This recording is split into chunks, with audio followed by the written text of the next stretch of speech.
हिंद महासागर की शांत लहरें अचानक बारूद की गंध और चीखों से भर गई हैं। अंतर्राष्ट्रीय जल क्षेत्र यानी इंटरनेशनल वाटर्स में खुद को सुरक्षित समझ रहा ईरान का एक शक्तिशाली युद्धपोत अब समंदर की गहराइयों में दफन हो चुका है। अमेरिका ने दुनिया को एक वीडियो दिखाते हुए ऐलान किया है कि उसकी एक पनडुब्बी ने ईरानी जहाज IRIS देना को एक सटीक टॉर्पीडो हमले में डुबो दिया है। यह सिर्फ एक सैन्य हमला नहीं है, बल्कि उस भरोसे पर भी चोट है जो अंतर्राष्ट्रीय समुद्री रास्तों पर जहाजों की सुरक्षा को लेकर होता है। सबसे चौंकाने वाली बात यह है कि यह जहाज किसी हमले के लिए नहीं, बल्कि भारत में एक शांतिपूर्ण सैन्य अभ्यास से लौट रहा था। नमस्कार, मैं शाश्वत सिंह दर्पण और आप देख रहे हैं द देश बोर्ड।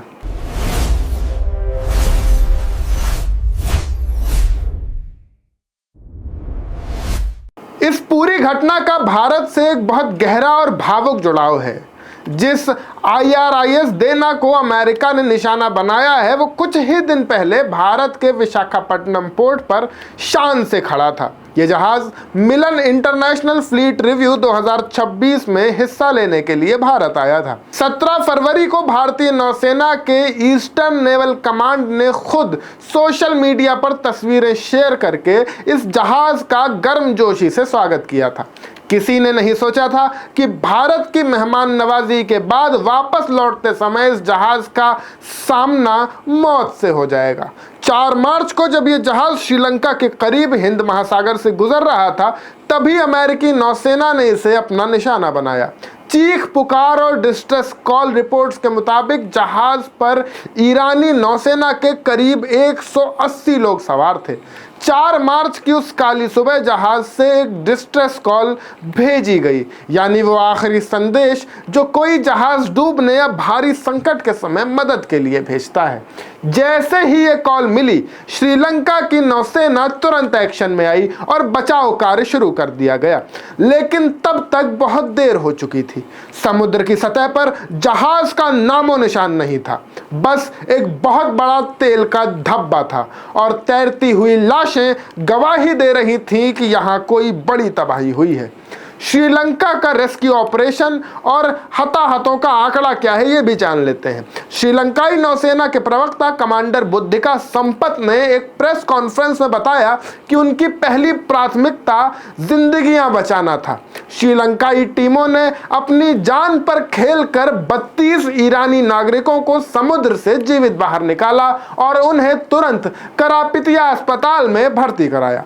हालांकि खबर बहुत दुखद है, अब तक 87 लोगों की मौत की पुष्टि हो चुकी है और कई लोग अब भी लापता हैं। कमांडर संपत के मुताबिक जहाज के दस्तावेजों से पता चलता है कि इस पर कम से कम 180 लोग मौजूद थे, जिसका मतलब है कि लापता लोगों की संख्या अभी भी काफी ज्यादा है। अमेरिका के रक्षा मंत्रालय पेंटागन ने इस हमले की पूरी जिम्मेदारी ली है। अपने दावे को पुख्ता करने के लिए अमेरिका ने एक वीडियो भी जारी किया है, जिसमें साफ देखा जा सकता है कि कैसे एक टॉर्पीडो जहाज से टकराता है और कुछ ही सेकंड में विशालकाय IRIS देना समंदर में समा जाता है। अमेरिका का कहना है कि यह हमला ईरान के उन कदमों का जवाब है जो पिछले कुछ दिनों से इस संघर्ष के दौरान उठा रहा है। लेकिन सवाल यह उठता है कि क्या एक ऐसे जहाज को निशाना बनाना सही था जो एक अंतर्राष्ट्रीय कूटनीतिक कार्यक्रम यानी मिलन 2026 से वापस लौट रहा था।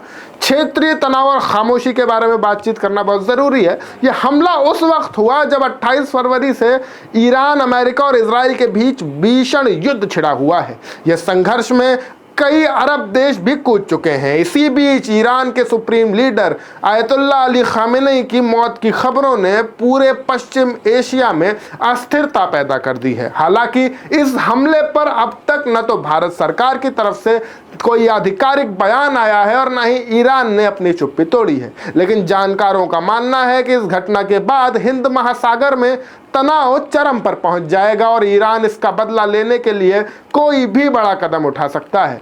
IRIS देना का डूबना सिर्फ एक जहाज का अंत नहीं है, बल्कि यह संकेत है कि अब यह युद्ध सिर्फ जमीनी सीमाओं तक सीमित नहीं रहा, बल्कि समुद्र के उन रास्तों तक फैल गया है जिन्हें व्यापार और शांति के लिए जाना जाता था। श्रीलंका की नौसेना अब भी सर्च और रेस्क्यू ऑपरेशन चला रही है, और आने वाले दिनों में जब जीवित बचे लोगों के बयान सामने आएंगे तो शायद इस हमले की और भी भयानक तस्वीरें साफ होंगी।